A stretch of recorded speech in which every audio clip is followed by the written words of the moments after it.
You're listening to episode 183 of the Tennis Files podcast on the 8-step process to transform your mindset with Joey Johnson. Hey everyone, welcome to another episode of the podcast. This is Mirban and I'm back again with another interview for you, and this one is on transforming your mindset. And so we have Joey Johnson on this show today, and Joey is a mindset development expert who wrote a book called Worthy to Win, which indeed outlines an 8-step mental training process to help people achieve a breakthrough in their performance. And that's exactly what I want you all to achieve, or at least to get on the road to achieving a breakthrough. Obviously, that always feels good. That's what we're striving for in life, to keep improving a little at a time, and then all of a sudden that will culminate in a big breakthrough for you most of the time. And so Joey has a great website as well with all his content and trainings and so forth at worthytowin.com. Joey has worked with many athletes from many different facets, many different sports, from sectional to national and world-ranked athletes over a 20-year period, including ATP and WTA professionals. He also is a very good player in his own right. He played Division I tennis at Ole Miss University and coached at a Division I program. And yeah, so it's going to be, I think, a great one for you. The mental game is obviously extremely important and not practiced enough. We often concentrate more on our technique or our strategy, but we need the complete package. And without the proper mindset, you will not be able to achieve your true potential. So with that, I will kick it off to the interview. So without further ado, here is my interview with Joey Johnson.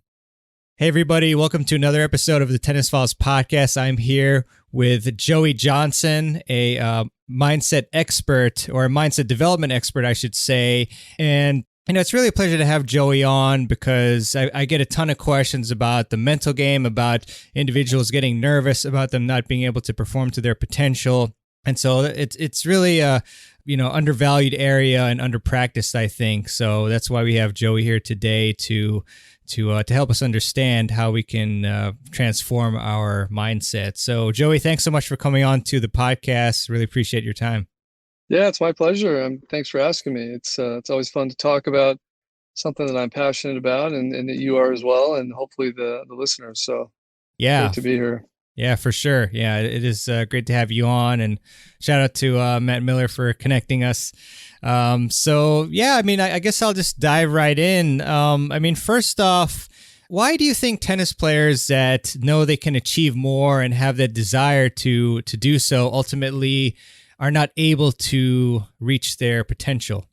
Well, I think that when I describe it, in fact, I wrote a book some years ago called Worthy to Win, and in the opening introduction of it, I talk about this thing I call it the worthiness dilemma. And one of the opening sentences is, the greatest tragedy in the life of a high-level performer is to not reach their goals and aspirations and dreams, and so and really ultimately to not reach their potential, whatever that is. Mm-hmm. For that person.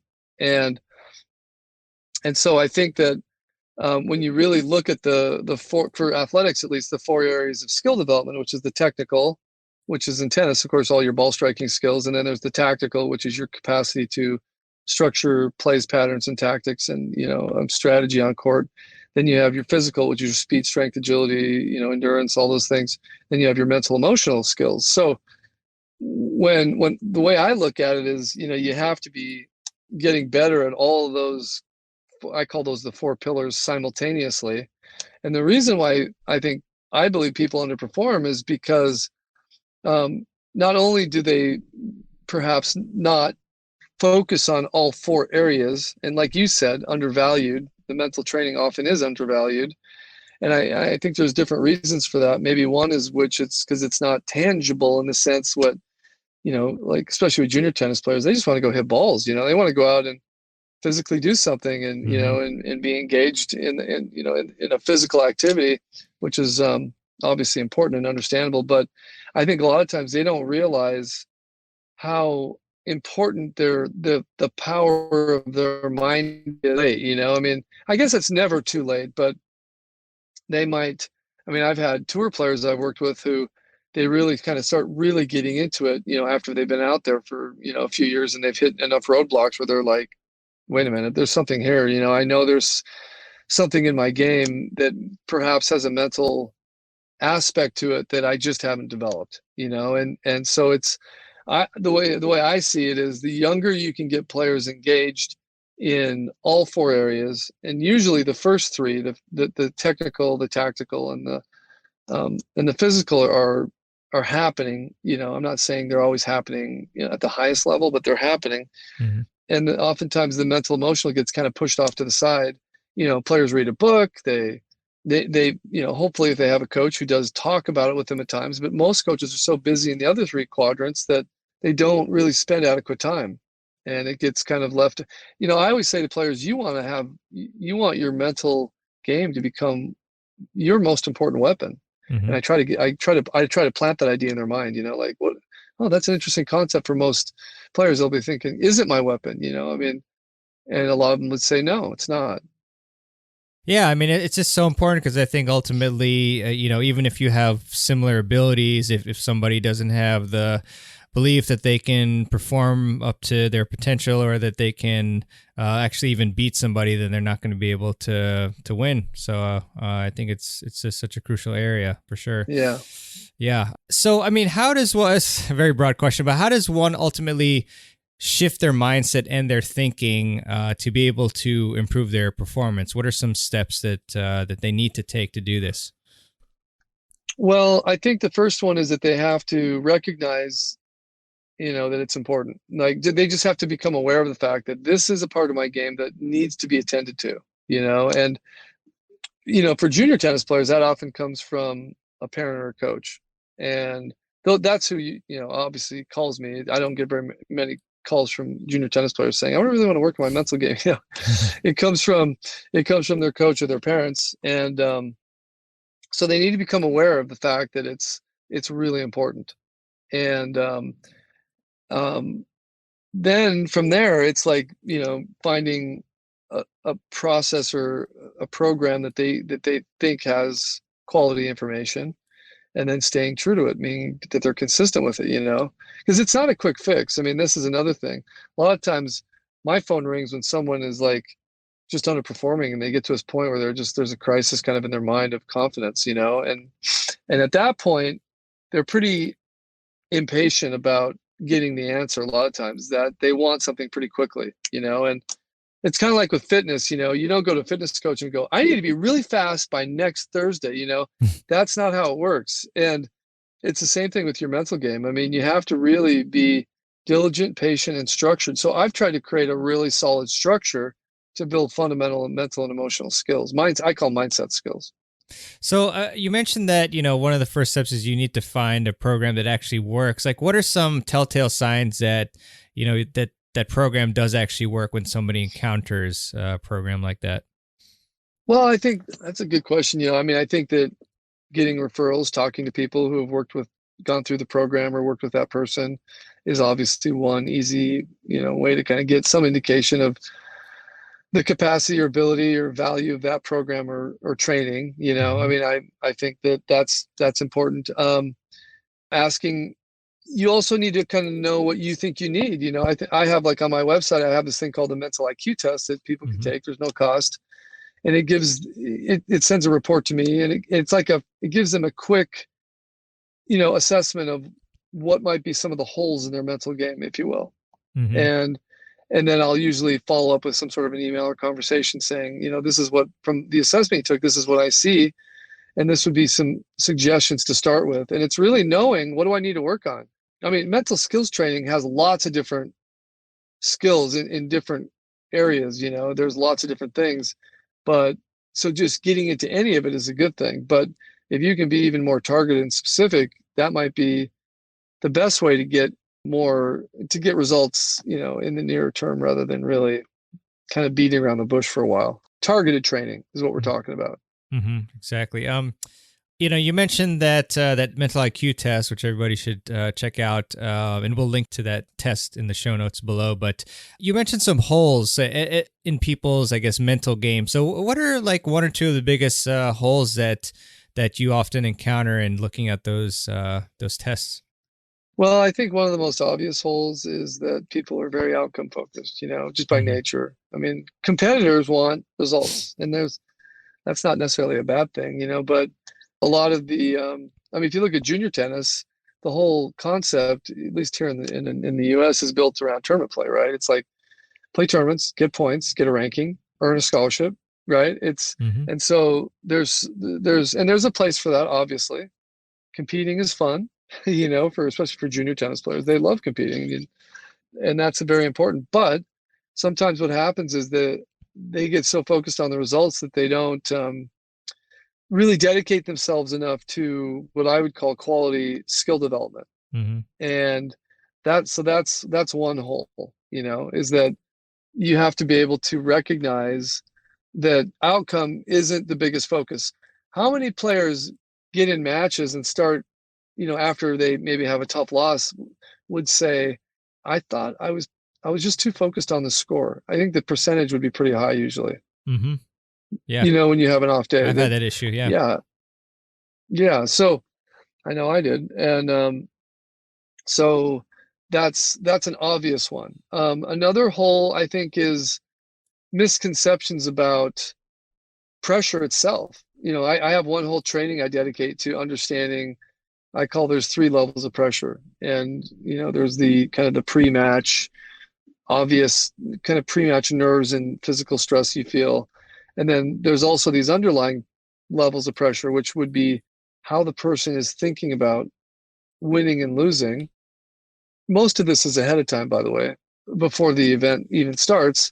And then the third level is how the person is going to react to the consequences of winning or losing, meaning how they internalize what's going to happen, the consequences, And now with there being so much more attention to specific outcomes like the UTR system, which I love the UTR system. I think there's a lot of positives, but it has to be controlled in the minds of the players, especially with kids. They end up becoming so compelled to compare themselves, but even before matches, to their opponents, that they're walking into a lot of matches with all these preconceived notions that really aren't necessarily really helping them. And sometimes they're hurting them.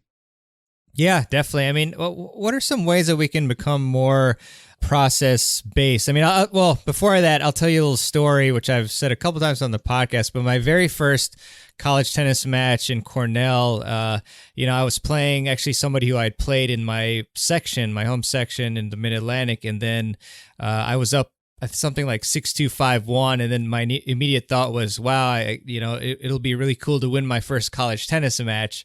And then from there, obviously I lost. And then the first thing that my college coach, Keith Purrier, told me was, you've got to focus on the process, not the results. So that was a hard lesson to learn that I'm sure many of us have, more than once. So, what are some ways that people can become more process focused? Because it's definitely harder than it is to just say, I would say. Yeah, way easier said than done, And a lot of times, it's funny you say that. A lot of times, parents particularly will be like, "It's not that big a deal. Why are you so?" They'll say to their kids, "Why are you so uptight about this?" I mean, just go play and have fun. I mean, just have it. It's so easy to say that, right? But Yeah. when the player has invested so much into what they're doing, it's just so easy to fall into that. And well. The answer I'll give you that I would say is that this is where my training comes in. Worthy to win is it's a competitive philosophy, really. And I think that if the philosophy is applied correctly, it really it alleviates that problem that you just asked me. Okay, which ask me the question again. How did you word it? Oh, sure. Yeah, it was just how do we become more process based? Right. So, and to me, this aspect of worthiness is a big part of becoming more process-based than outcome-based. And so the way I would describe it is that the way a person sees themselves, like competitors are always kind of evaluating their mind. Am I doing well? Am I not doing well? Do I have momentum in my game? And not just in a match, but in general, they're thinking about that all the time. They're self-evaluating, and it's kind of subconscious. It's always happening. And if they're wired in a way where what happens a lot of times as players get better is they start expecting more naturally, right? Because they're getting better and they know it. So they start expecting more, and they start slowly but surely giving more attention to the results and the outcome. And a lot of times it happens very subtly, and it kind of sneaks up on them, and all of a sudden they're kind of in a hole, and they're like, why am I not winning these matches? And so that's why doing consistent mental training, has to happen, because it'll prevent, it doesn't mean you're not going to have some tough losses, but it means that you're going to be more consistently winning the matches that you really, are competitive with, because you have the skill to deal with the mental part of it and not do what happened to you, right? Which happened to me many times. And even the best players in the world, I'm saying this because the best players in the world have it happen. I mean, they do. I mean, they just don't have it happen very often compared to the normal, right? You get a guy who's top 20 in the world, or a gal who's top 20 in the world in singles, for example. They're probably doing it less than someone who's 100 in the world, Yeah. And if you really quantify it, in that way. But let me get back to the worthiness part. What happens a lot of times in the minds of competitors is that and a lot of this is subconscious, but the way they see themselves, the way they value themselves, which would be part of it's just part of your self-image, or their ego, which is their self-image, becomes more and more connected to the results they're having. And it sneaks up on them. And then what happens is when they start playing matches, they're playing almost with this mentality of, I got to prove myself. Because if I can get, X, Y, and Z done in my results, then it's gonna justify all the work I put in. And so they start kind of slowly but surely raising this internal pressure that they got to kind of prove themselves through the results. And it's a constant inner battle, I think. And I think the better players get, the more it starts to become an issue. So when I started doing mental training, it was with some tour players, because that's just kind of where I started. And you could totally see it with them. I mean, their living is based on, their results, right? Yeah. And so the pressure levels at even a higher level than like a college or junior player. Gotcha. So Sorry, last thing I'll say is, I'm trying to get them to, in a sense, disconnect from their own personal worthiness and how they feel about themselves from just the results. I'm trying to get them to base it on other things as well, not just that. Got it. That's the message. Got it. So a lot of players there's a lot on the line. If they win, if they lose, then they feel like they're just not, as good of a human being as they thought they were, I guess. And is that kind of what a lot of players feel? Could be. Yes, it could be. And, I'll give you an example that just popped in my head, but in Agassi's book, Open, he talks a little bit about when he became a pro and started becoming a very well-known figure, how brutal the media was. Like, he talked about, like, man, you win and you're a hero, you lose and these guys are all over you, and they're just going after you. And I think that's one example, and you have to kind of learn to filter that, right? The critics and the naysayers and all that. And even if you're not like a world-class pro that's in the spotlight, you still have to learn to quiet those external voices that could be like that in your mind and the people you're around. Do you know what I mean? Yeah, 100%. I do. And so I think that, again, if the less your worth as a person is wrapped around or really directly connected to your results, I don't care what it is, if you're an athlete, if you're a business person, if you're whatever, the more you're able to tolerate that pressure and just kind of pull the trigger when you need to and just do it, because you're not basing how you feel deep inside on just, what your immediate ranking is, or how much money you're making, or how many points you're earning, or you know what I mean? More than that. And I think it's a difficult thing to do, but it's possible. And that's what I try to help players do. Yeah, that reminds me. A lot of times when Federer, if he loses a match, he'll say something like, "Well, there's bigger things than my career," and I feel like that eases off some pressure. When you have other things that you also value very highly in your life. So yeah, very very interesting stuff there, Joey. I'd like to get into the 8-step process. And obviously, for people who want to get in-depth training on this, and you can go to worthytowin.com and contact Joey for that. But we do want to get some insight there. So, I mean, the first step that you list is understanding the performer within you. And then you have a kind of a subtitle, I think, of 7 Faces of a Champion. So I was curious if you could kind of unveil, maybe a couple of these faces of a champion that you are referring to. So, yeah, so this is the first step, which is really when you're building self-awareness, this is part of emotional intelligence, by the way. That's the skill that, because how people will say, you just got to become more aware of things. That's what they're talking about, are you, I was talking to a coach this last week. I just started, he's down in Boca, and he got up to 80 in the world. And, he was really interesting to talk to. He said, I guess one of my claims to fame is I was one of the last guys to beat Federer as a junior when Federer was just about to age up. Nice. He goes, I beat him. He was top 3 in the world, and we were talking about his kind of, his experience with it. And ask your question one more time. Oh yeah, no worries. I was just curious about what because we were talking about the first step of the 8-step process. So kind of the gist of understanding the performer within you, and if they Right. and like maybe 1 or 2 faces of a champion. Yeah. So I'm going to go back to what I was saying. So he was saying, I definitely could see a difference of how I was thinking when I was in Grand Slams versus like in a tour event or a challenger. Because I had a lot more good wins in the lower level events than in the Grand Slams. And I think that a part of that is it's the way the player understands themselves, their own awareness, and so the mental there's actually 7 different, we could call them mental personalities or competitive personalities. And what I want, and there's an assessment the players take. And usually they'll identify with 2 or 3 of them. They'll go, that's totally how my mind works. And then I give them examples of how that thought process would come out in a match, or even before a match. Sometimes we'll kind of go through scenarios and they'll say, that's exactly what I do, And I'll say, okay, so this is kind of part of how your mind is wired.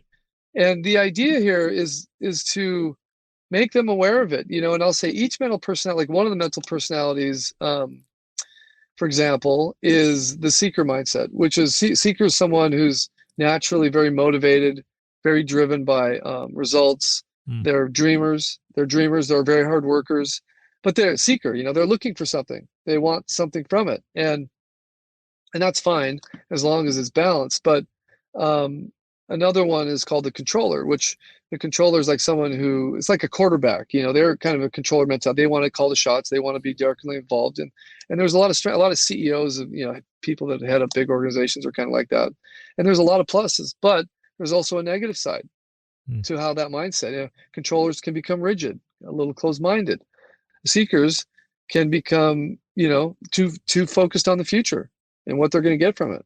And that happens a lot in high-level sports, is that they're thinking too much about what they need from this, and rather than what they need to do to develop 100% of their own potential. It's like, you got to get better. I don't care if you're a pro or if you're a kid or you're a college player. I mean, the number one objective, in my opinion, is you got to just get better at things. And obviously, the better someone gets, the more it's fine little tuning, right? It's maybe thinking a little differently. It's maybe stepping in on ball a little sooner. I mean, whatever their coach deems important, but they still have to improve, And if they're not really thinking about it that way, in my opinion, they're becoming too outcome focused. So those mindsets really are a big part of helping players understand why I may be underperforming at a certain level. Like that coach telling me, I don't know what it was, but at Grand Slams, I just didn't have the belief. He said that to me because I didn't have the same belief I had. I think that relates to the mental personality, and how that person is viewing whether you're at Wimbledon or you're playing a tour event in Cincinnati or you're playing a challenger in Hamburg, Germany, I mean, they're all just matches, right? Mm-hmm. Some may have more prestige attached to them, but in my opinion, if the player really has a strong mindset and their skills are strong, they're going to be able to manage the pressure to where they get to a point where they almost convince themselves that just a match is a match, and whether I'm playing, on the grass here or at the French Open or whatever, I'm still really just playing my game. That's all I can control. That's all I really have the capacity to control out here. And that's it. So that's what I'm going to do. And they train themselves to think like that. Does that make sense? Yeah, makes a lot of sense. Yeah, it's huge to really understand yourself, what type of personality you are, and to kind of use that assessment to then improve yourself. Yeah, for sure. And the second step is game plan analysis. So finding your sweet spot. So I was wondering, what that entails for the individual. So that gets into helping the player to understand really how to mentally visualize their game plan effectively. Because, I always try to get players to do 10 to 15 minutes of breathing and visualization every day. Nice. I think that's like a core mental routine. A lot of, there was a cool article a couple years ago with Bianca Andreescu, and she talked about that. She's like, that's my thing, man. I got to do that right first thing in the morning. And I was like, bingo, I mean, like if you can get players to do that, basically taking the things our coaches are trying to get them to do, whether it's certain technical or tactical things, or if it's even related to their movement, and to visualize them every day. It's one of the hardest things to do because people just forget. And, it's like one of those things, you just got to keep chipping at it. And as you do that, though, the power of that one thing alone over time is like, in my opinion, it's like huge. So that second session is about, do you understand your game style? Do you really have a clear picture of it? Are you working on it with your coach in a very targeted way? Sometimes, in like with juniors, they get in these academies and drill groups and they end up going out and I see this a lot. They'll end up hitting ground strokes for, the 2-hour workout or whatever, and they're not working a lot on like transitioning or, I mean, hitting maybe more offensive shots, serves and returns. A lot of times, how was the workout? Did you hit any serves? Yeah, we did like 5 minutes. I mean, I hear the whole time, and I'm like, you got to target your training, and players need to communicate with coaches, and coaches need to, be attentive to those details. So that's a lot of what that session's about. Cool. Very cool. And, obviously great stuff, but what you mentioned in the beginning particularly interested me in regards to the breathing and visualization. I was listening to a podcast, Lewis Howes, I forget the expert he was interviewing, but he was basically explaining just how impactful breathing is, and even the way you breathe, how that affects your physiology and your heart rate and so forth.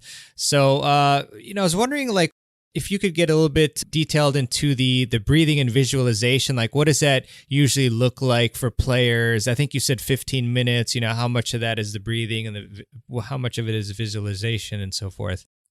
So get into how that training is more specific. Yeah, just curious. Yeah, how you structure that for players, or does it change, or is it like pretty set, some sort of template that people can follow perhaps? Yeah, I mean, I think, look, I mean, there's a lot of cool things with technology, where they do VO2 max training and all this kind of stuff. There's a lot of things that you can do if you have the technology around you. You're a college player and you're at a big university, that you might have access to. I know that where they'll measure those types of things.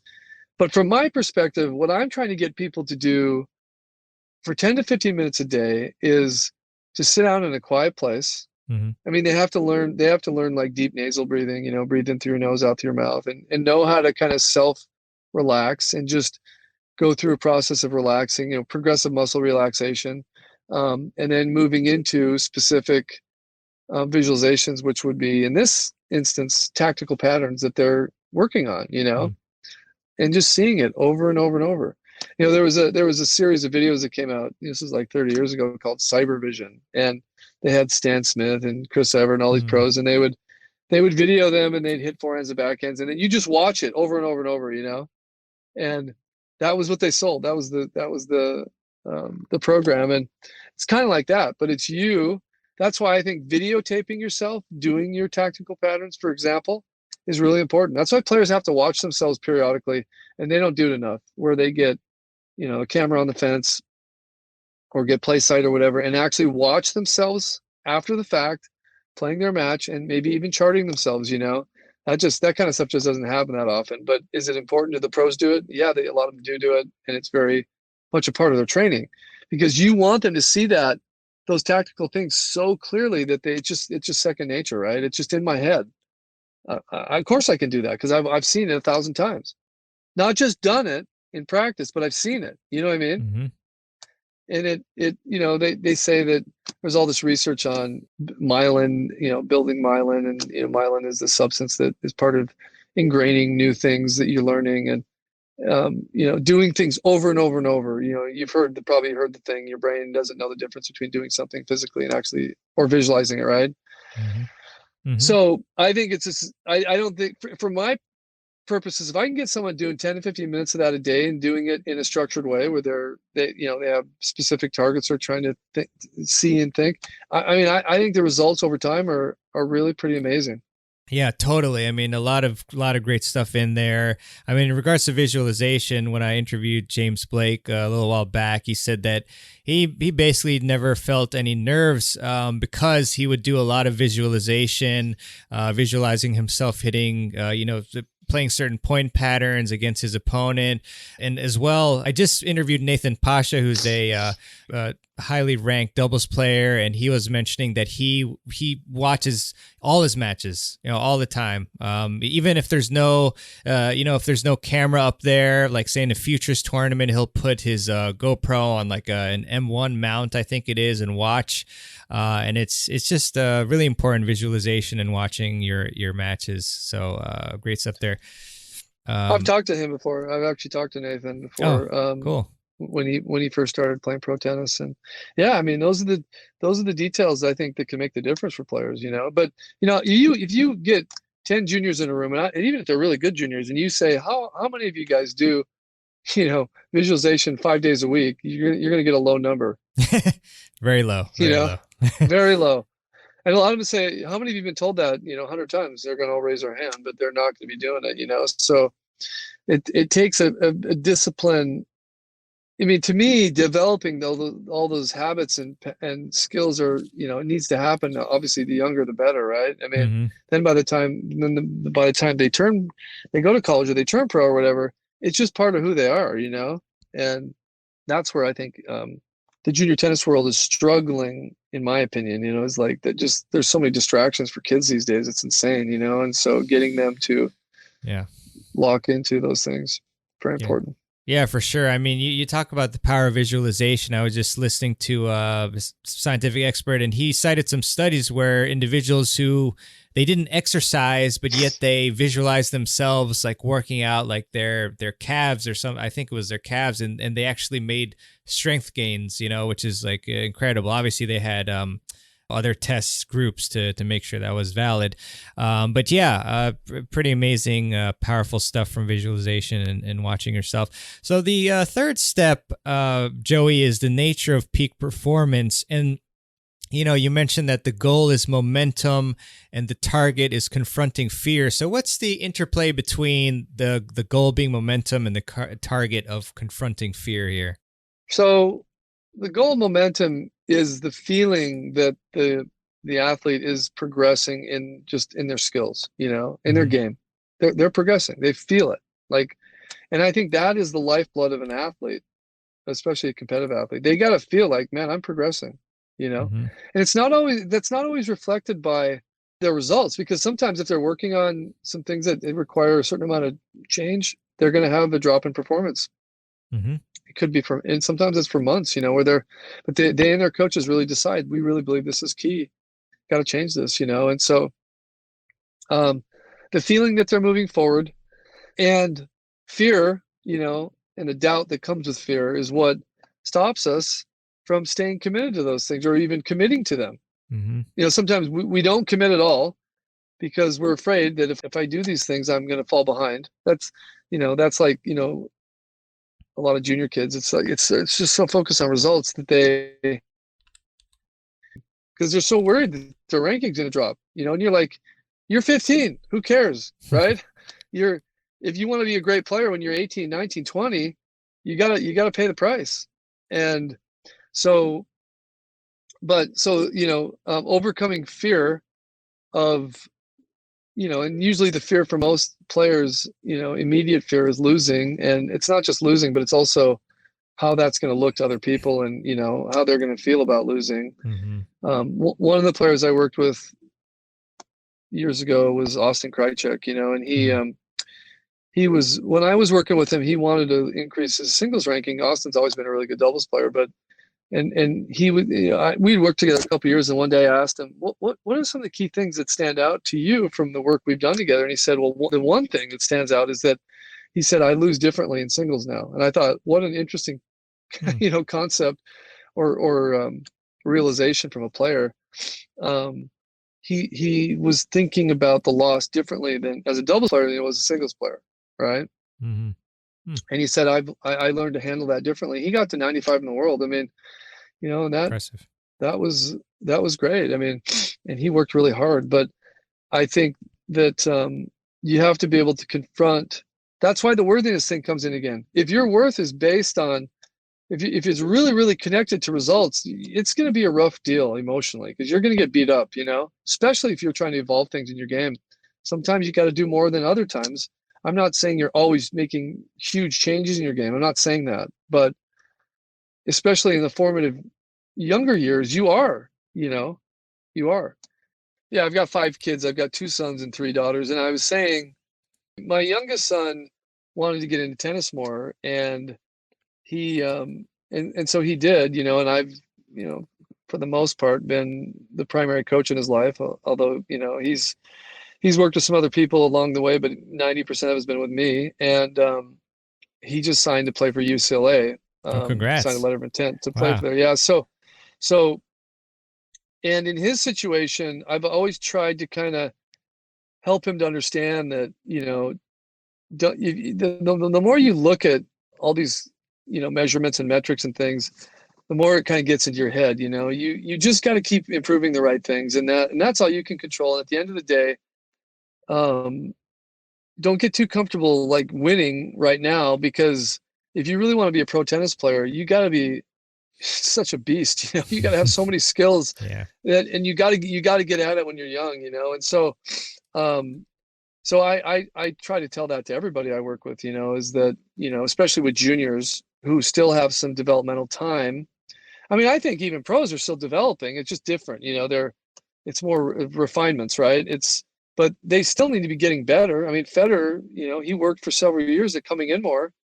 And I think it really helped him later in his career, shorten the points and his capacity to come in. He worked with Stefan Edberg. He had, years of working on that. And, Nadal changed his serve. I mean, they've all done things, right, to show that they're going to improve their games no matter what.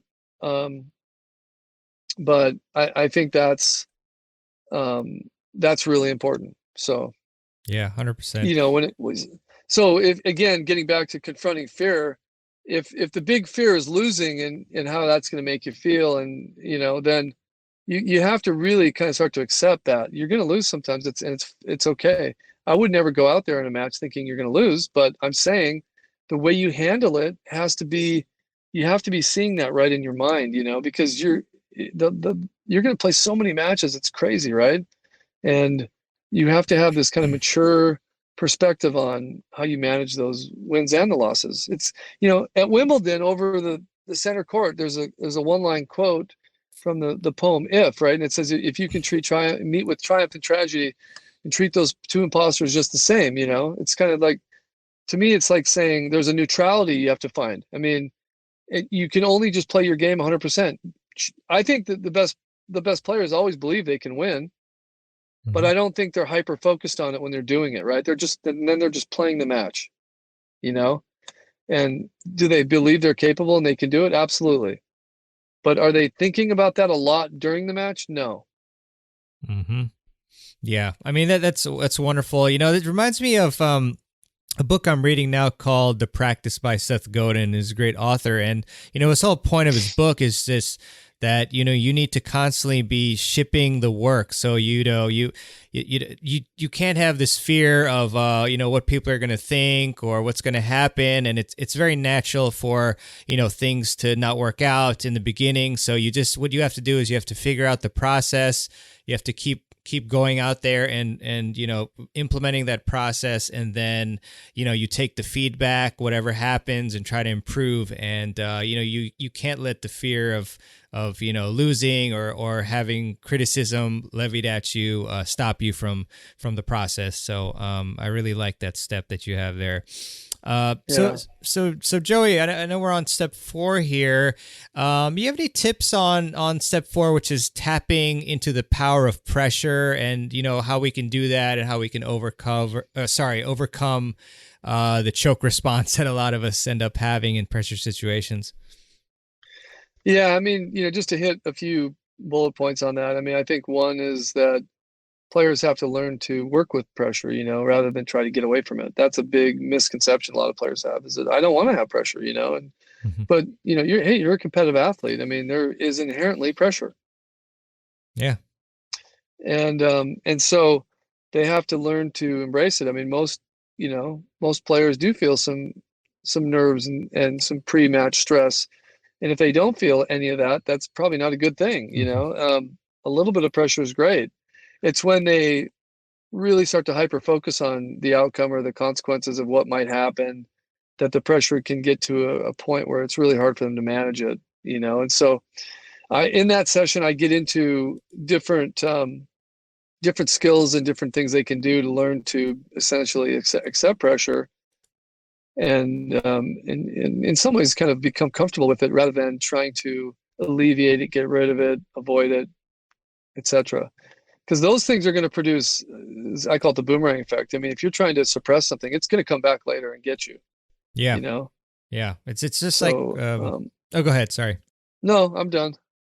Cool. Yeah, no, it just brought me back into meditation, where you're gonna have these outside thoughts that come to you, and it's not a matter of trying to block them out. It's kind of more of accepting them and then just refocusing, your mind, just letting the thoughts go. So Exactly. There's some parallels there. Yeah. So regarding step 5, Joey, the mind of a peak performer is that step, and I love this thought that you have, where you say your thoughts don't control you, you control your thoughts. So how can we actually reverse what is commonly that our thoughts are controlling us, and instead control our thoughts? So in that session, I'm talking about what I get into a few different things. One is I help them understand what mindset is, which is different from focusing. Focusing to me is more of a singular thing. It's focusing on this specific thing I'm doing. Whereas your mindset is more of the global. It's like the whole picture in your head, So when I'm talking, mindset is, it's your preconceived ideas of, for a competitor, like their pre-match mindset would be all their thoughts about what's about to happen, right?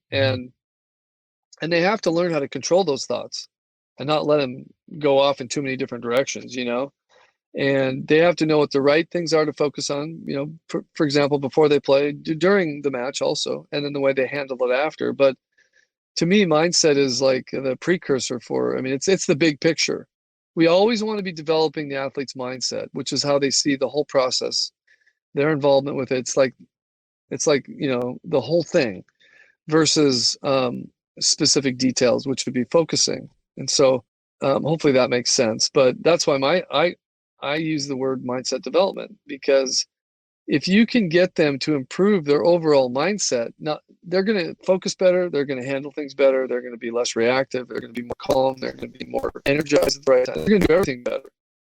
And it's true. It's like that's what I see it over and over again. If they can build their mindset and strengthen it, there's all these other skills that come along with it that just are kind of packaged in with it, like focusing. People say, focus more. Sometimes you see kids out there and they'll be like, or even pros, and they'll be like, focus, like yelling at them. Saying, usually the more they yell that, the worse it gets, right? And I think that if your mindset overall is improving, your ability to focus is going to get better, and you're going to be thinking in a more targeted, clear way too. Mm-hmm. Yeah. Does No. that make sense? Yeah. No, that makes a lot of sense.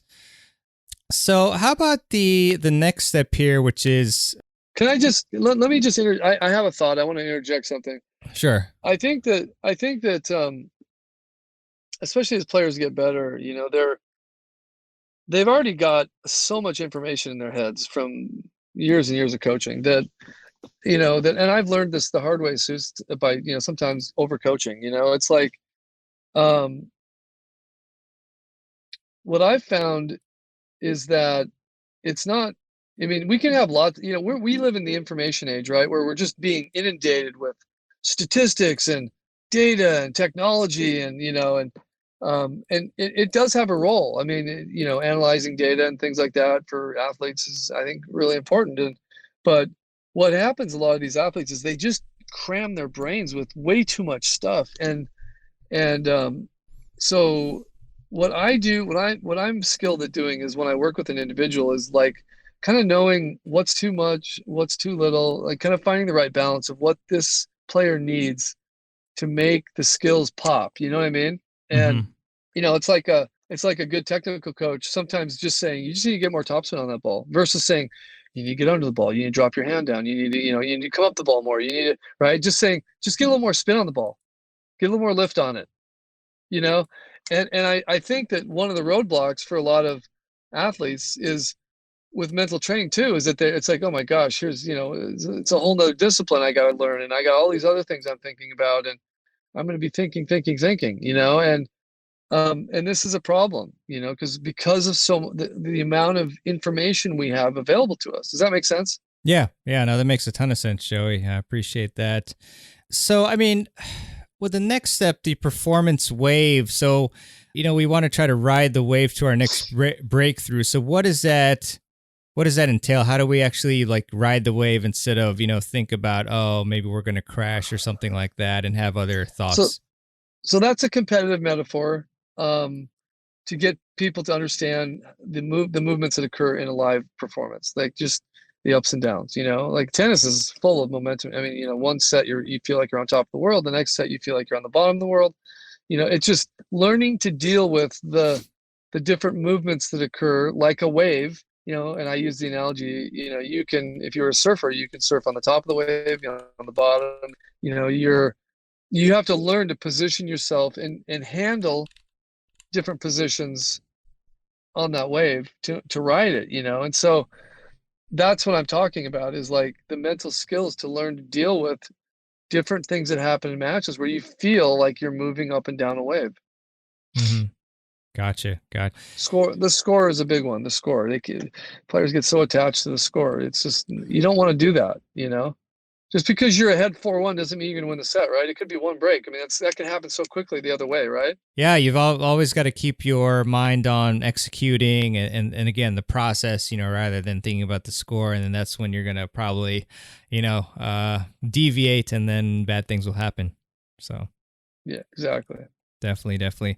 So with step 7, Joey, where we have, we have this thought of under the surface. So uncovering what you need to win. So talk a little bit about that step. Yeah, in many ways, I think it's one of the most interesting steps of the whole process, but because it gets really into the worthiness piece of this, which I touched on earlier. But this compulsion to prove oneself, and that, but somehow by competing at a higher level, I'm going to prove, show, demonstrate, to not only other people, maybe to myself, that I'm okay. Like I'm doing good. And is that a distraction? That's a huge distraction for most athletes. Um, Again, I think for any athlete, when they come off a really tough match and where they know they had opportunities and they didn't get it, to feel upset or discouraged is normal. I think if they came off the court and they weren't even worried about it, I'd be like, okay, that's someone who maybe didn't put their heart out there. You know what I mean? Yeah. But does it sink in? Do you let it linger? Does it change what you're thinking? Like, oh my gosh, I lost to that person. I guess I'm getting worse. You hear kids say that all the time. I'm getting worse. Why do you say that? Well, because I've lost the last 3 tournaments. I mean, I haven't had any great results. You know what I mean? Yeah. I'm getting worse. And pros think like that too. Mm-hmm. I'm getting worse. I'm like, that's a mental mistake. I mean, what do you mean? You got to analyze and assess and improve. Yeah. But you start thinking like that's when they're starting to internalize the way they feel, their worthiness based on just the result. And it happens so quickly and easily sometimes. So Yeah. it's so heavy though, destructive. Yeah, definitely. I mean, you could be improving and yet maybe you play, three really good players, but you're thinking more about how you lost rather than how you're playing better. It's tough to separate. We live in a results oriented and I want everything quickly type of world, but this is integral. And, obviously Joey's a great expert to help you, learn that concept. So the last step is the pre-competition review. So, how do we approach this last step, and what can we do to complete the last step in this process? So in this one, I just talk about the stages of preparing mentally and emotionally for tournament match play, and so I kind of go over rituals and routines. I talk about mentally, I call it a mental inventory, where you're kind of before the event, days before, even days before the event, you're kind of inventorying the goals and objectives and what you need to do and any possible roadblocks that that you're concerned about. And you need to kind of go through these things in your mind, before you're there. And so, yeah, so those are the steps that, that get into kind of like the routines of getting ready to compete. And I talk a lot about what I was saying was taking a mental inventory, which is looking at what am I confident in? What are the things that I got to do with my game? What are mentally, what are the things that I have to, watch out for and keep working on in this competition? And, you're evaluating from the previous competition, maybe some things happen and you're like, okay, I'm gonna be a little more prepared for those things. And it's like, how am I mentally getting ready for the event? I was talking to a player yesterday, college player who played for a top 20 school. And he was telling me that his team had 8 4-3 matches that they lost in one season, Oh 7 or 8. It man. was, yeah. And I'm like, wow. I mean, at the end of it, he goes, all I remember is we were riding back from the last match where we lost 4-3 and it was just dead silence for like an hour and a half, and the whole team. And my response to him was, that's where mental skills training done effectively is going to be money for that team. Huge, Yeah. Yeah. because they're guaranteed there's stuff happening there. That is not being caught, and so preparation for the matches is huge though. It's like having a routine, sticking with it. Yeah. I Yeah. mean, I can't tell you how many times I'll say to a player, did you do the routine? They'll call me back with some poor result or something, and I'll say, how did you do with the pre-match stuff that we talked about? And the likelihood of them saying not great is usually very high when I know that when they really underperformed. Mm. If they're being honest, they're gonna usually you'll discover there was some big things that didn't happen. Mm. Yeah, yeah, it makes sense, Joey. So, I really appreciate the, going over these 8 steps. I think there's a lot of really amazing things that players should take note of and try to implement. At least one big thing that you learned today. So how so with this 8-step process, I mean, what would you suggest? After a listener has listened to us talking today. I mean, what do you suggest that they do to take that next step if they're really serious about transforming their mindset? Well, I'll tell you, of the 10,000 different things that we could talk about that deal with mental skills training, the concept of understanding their own worthiness to me is at the core of developing their inner belief in themselves. Mm. And when I talk to groups, a lot of times I'll say there's three aspects of worthiness that I want to talk about, and that I try to teach in my training. And one is that, number one is that you understand that in order to become your inner belief system, meaning how much you really believe in yourself, or essentially feel worthy of success, you have to learn to develop that skill, okay, that inner belief system. And number two, in order to be worthy, you have to work at it. I mean, that your focus on being targeted in your training, specific skills, has to be consistent and has to become a priority. And it can't be just lip service, oh, I'm going to do this, and then it never happens, and so you have to really be doing the work in order to be worthy. And number three, you cannot let your worth as a person become too connected with the immediate results you're having. And if you can apply those three concepts, you're going to understand at a pretty deep level how your worthiness can be a real asset and weapon in your game. When I say your worthiness, which is that concept that I'm worthy, I believe in myself, and I'm doing the things I need to be doing, and I have a healthy perspective on, competing and, accepting the consequences, and I'm ready to go. Let's go, game on. Mm-hmm. I'm ready to compete 100% with my game, and I'm going to commit to it. And so, if you can understand how to apply those three concepts of worthiness, good things are going to happen over time. And so, how do you get that information? You read my book. You do my online course. You book a group.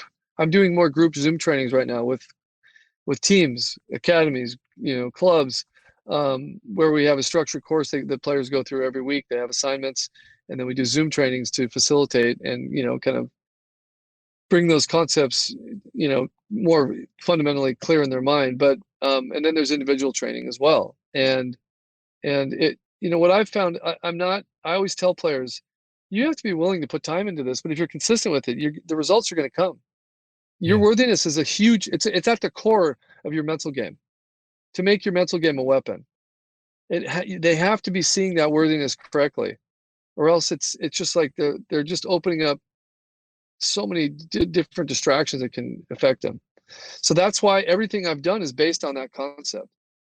Awesome stuff, Joey. Really appreciate this. And so where can people reach you if they want to, get in touch with you or get into your programs or follow you on social? What are the best places for that? Well, they can go to my website, which is worthytowin.com, just spelled out. And all my contact information is on there. My online training, the link to the online training course is on there. Everything's on there. Booking, individual or group trainings is on there. We do some things on social media I'm starting to become more involved in that on, Facebook and Instagram and things like that. So, but, as far as, directly getting in touch with me, I could say, I think the easiest way is just go to my website and all the contact information is there. And then you could do the mental IQ test I mentioned. They could go through that because that's a great way to kind of get a first glance at, what we might be working on, and that there's no cost to that. I do have my book on Amazon, just Worthy to Win is the title.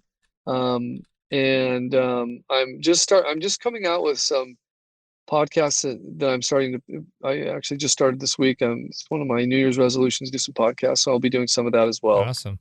It'll be posted on my social media. So, that's cool. That's where you can get a hold of me. Very cool. And you mentioned your social media. What are your handles for those?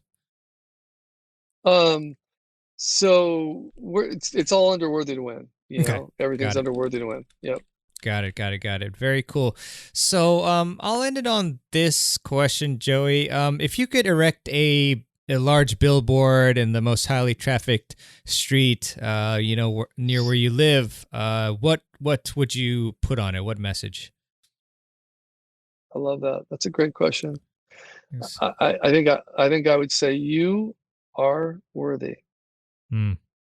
Very, very, very worthy response.